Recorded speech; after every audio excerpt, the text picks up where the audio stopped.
In this guide, you'll learn how to factory reset an ASUS ExpertBook B5. Restore your laptop to its original settings in just a few simple steps. So this should hopefully be a pretty straightforward process, guys, and without further ado, let's go ahead and jump right into it. It's supposed to not delete your personal files.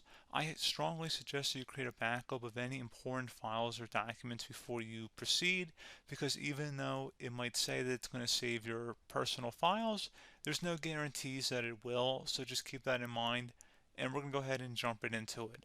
So we're going to go ahead and start by right-clicking on the Windows Start menu, and we're going to select the settings. You want to select System, and then on the right side, scroll down until you get to Recovery. Reset Advanced Startup Previous Version of Windows. Go ahead and open that up. So we're going to start by going underneath Recovery Options, reset this PC.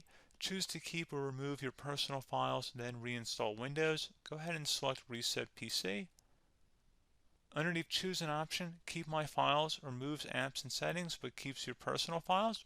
Now, like I said, there's no guarantee, but you still want to create a backup, but we are going to select that for today's tutorial here. And it's going to ask how would you like to reinstall Windows. I usually do a local reinstall, so that's what I'm going to select. And current settings is going to reinstall Windows from this device, and then we're going to select next again. This shouldn't take too long here, guys. And resetting will change settings back to their default, keep personal files, reinstall Windows from this device, remove all apps and programs, and you can also view what apps will be removed. This will take some time and your PC will restart. These are the apps that will be removed, so take note of that. So you're definitely going to have to reinstall some stuff once it's done. So it looks like I accidentally closed out of there, so I'm just going to go back to exactly where we were.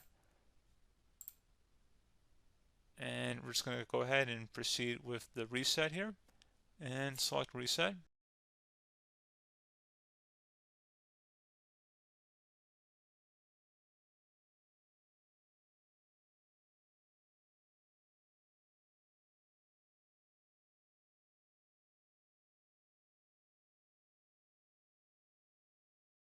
And there you go, guys. Should be simple as that.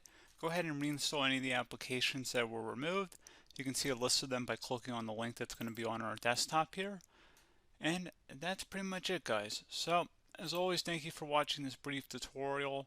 Do hope I was able to help you out, and I do look forward to catching you all in the next tutorial. Goodbye.